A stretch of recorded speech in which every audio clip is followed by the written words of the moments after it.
श्री सुरेश राणा जी, कृषि विभाग के राज्य मंत्री श्री लाखन सिंह राजपूत जी, पशुधन एवं मत्स्य विभाग के राज्य मंत्री श्री जयप्रकाश निषाद जी, जल शक्ति विभाग के राज्य मंत्री श्री बलदेव सिंह गोलक जी, प्रदेश के मुख्य सचिव श्री आर के तिवारी जी, कृषि उत्पादन के आयुक्त श्री आलोक सिन्हा जी, अपर मुख्य सचिव कृषि श्री देवेश चतुर्वेदी जी, उपकार के अध्यक्ष श्री कैप्टन विकास गुप्ता जी, आज के इस किसान सम्मान समारोह में उपस्थित सभी किसान भाइयों बहनों, पूर्व प्रधानमंत्री और महान किसान नेता चौधरी चरण सिंह जी को उनकी 118वीं जयंती के अवसर पर किसान हितों के लिए उनके द्वारा किए गए प्रयासों के लिए उनका स्मरण करते हुए मैं प्रदेशवासियों की ओर से भारत माता के इस महान सपूत को विनम्र श्रद्धांजलि अर्पित करता हूं। मैं इस अवसर पर अभिनंदन करता हूं अपने उन सभी किसान भाइयों बहनों का जिन्होंने प्रदेश के अंदर खाद्यान्न की आत्मनिर्भरता को न केवल बनाए रखने बल्कि इस क्षेत्र में अपने स्वयं के प्रयासों के साथ शासन की योजनाओं को जोड़ते हुए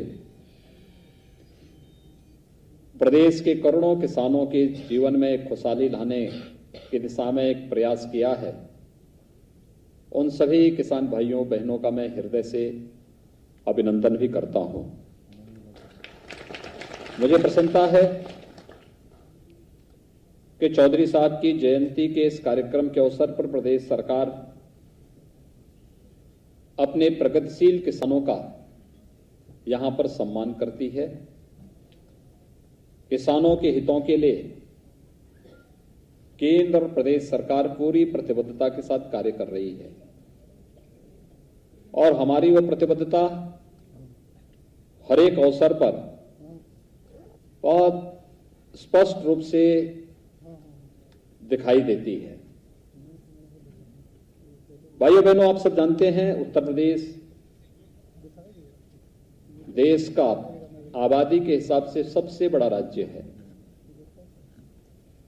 हमारे पास देश की आबादी का लगभग 16.5% की आबादी उत्तर प्रदेश के अंदर निवास करती है, लेकिन उत्तर प्रदेश के हमारे किसान भाइयों की मेहनत से, उनके परिश्रम और पुरुषार्थ से उत्तर प्रदेश देश के अंदर खाद्यान्न उपलब्ध कराने में 21 से 22% का योगदान देता है।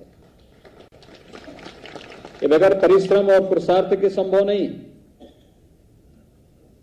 और इसमें सर्वाधिक बड़ी भूमिका होती है हमारे उन किसान भाइयों का जो नई तकनीक का उपयोग करते हुए खेती की लागत को कम करते हुए उत्पादकता को बढ़ाने में बड़ी भूमिका का निर्वहन करते हैं। मैंने देखा है एक हेक्टेयर खेती में 100 कुंटल से अधिक धान उत्पन्न करना, 95 से 100 कुंटल के बीच में गेहूं का उत्पादन करना, प्रति हेक्टेयर 800 से 1000 कुंटल गन्ने का उत्पादन करना, यह अपने आप में लोगों के लिए एक कौतूहल और आश्चर्य का विषय होता है। लेकिन उत्तर प्रदेश के हमारे प्रगतिशील किसानों ने प्रदेश के कृषि विश्वविद्यालयों के साथ कृषि विज्ञान केंद्र के साथ बेहतर समन्वय के माध्यम से करके दिखाया है और इसीलिए प्रदेश सरकार ने कृषि विभाग की ओर से, मंडी समिति की ओर से और अन्य संस्थानों की ओर से किसानों के हितों के लिए अनेक प्रकार के कार्यक्रम प्रारंभ किए हैं। आज आपने देखा होगा, इस कार्यक्रम के पहले हम लोगों ने चौधरी साहब की प्रतिमा पर माल्यार्पण करने के बाद प्रदेश के कुछ किसानों को ट्रैक्टर उपलब्ध कराए। आप कल्पना करिए, कभी ट्रैक्टर एक कल्पना होती थी और आज सरकार ट्रैक्टर की चाबी किसान के हाथ पे दे करके उसे तकनीक के साथ जोड़ने के एक नए आह्वान के साथ कार्य कर रही है। आज तो कृषि क्षेत्र में कितना परिवर्तन हो रहा है। मुझे याद है जब 2017 में प्रदेश के अंदर सरकार बनी, भारत सरकार प्रदेश को 20 कृषि विज्ञान केंद्र देना चाहती थी। पिछली सरकारों ने लिया ही नहीं। आज मैं कृषि मंत्री जी को और उनकी पूरी टीम को धन्यवाद देता हूं कि उन्होंने 20 के 20 कृषि विज्ञान केंद्र लिए। 20 के 20 कृषि विज्ञान केंद्र आज धरती पर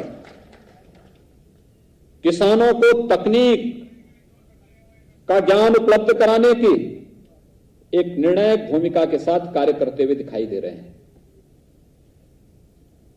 कृषि विज्ञान केंद्रों को कृषि विश्वविद्यालयों के साथ जोड़ना और कृषि विश्वविद्यालयों के माध्यम से दुनिया के अंदर के अन्य उन देशों में जहां कहीं भी खेती किसानी के लिए कुछ भी नया हुआ है, कुछ भी नया अनुसंधान हुआ है, नया शोध हुआ है, उसको हम धरती पर, उत्तर प्रदेश की इस धरती पर उतारने का कार्य करेंगे। इस संकल्प के साथ आज हमारे कृषि विश्वविद्यालय कार्य कर रहे हैं।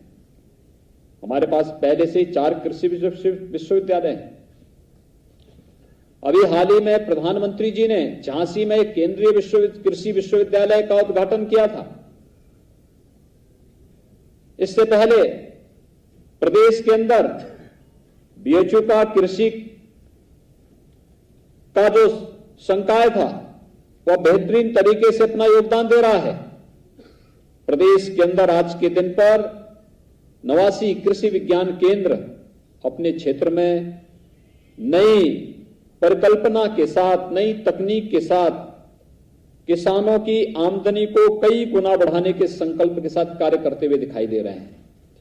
और इसीलिए आपने देखा होगा कि केंद्र की सरकार पहले दिन से ही इस बात को लेकर के काम कर रही थी। जो कभी चौधरी साहब कहा करते थे कि देश की प्रगति का राज कहां से, खेतों और खलिहानों से होकर के गुजरता है। यानी भारत की प्रगति तब होगी जब इस देश का किसान प्रगतिशील होगा।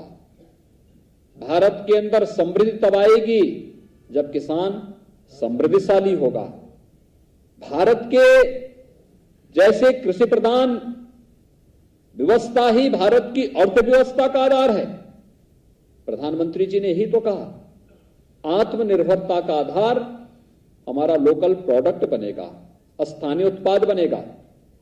इसमें कृषि से जुड़ा हुआ भी है, सूक्ष्म लघु मध्यम उद्यम से भी जुड़ा हुआ है, और ये सभी हमारे गांवों में बसता है, कस्बों में बसता है। औद्योगिकीकरण का यह आधार बनता है, व्यापक रोजगार की संभावनाओं को आगे बढ़ाता है। और इसीलिए उन्होंने किसान को तकनीक के साथ जोड़ने के लिए ही मृदा परीक्षण के कार्यक्रम को प्रारंभ किया। प्रधानमंत्री फसल बीमा योजना को आगे बढ़ाया। प्रधानमंत्री कृषि सिंचाई योजना को हर खेत तक पानी पहुंचाने के कार्य को युद्ध स्तर पर आगे बढ़ाया। किसानों के जीवन में खुशहाली कैसे लाई जाए, लागत का 1.5 गुना दाम किसान को मिल सके, एमएसपी, ये प्रधानमंत्री मोदी जी की सोच का परिणाम है।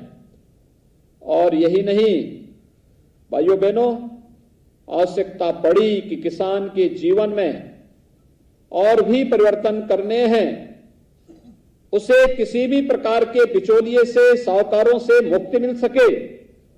इसके लिए भी जब उसे सुविधा उपलब्ध करानी थी तो प्रधानमंत्री किसान सम्मान निधि किसानों को देने में प्रधानमंत्री जी ने कोई संकोच नहीं किया। आप जानते हैं किसान सम्मान निधि में एक बार में यानी साल में 6,000 रुपए हर किसान के खाते में देने की व्यवस्था, यानी हर 4 महीने में, एक साल में 3 बार 2-2 हजार रुपए की 3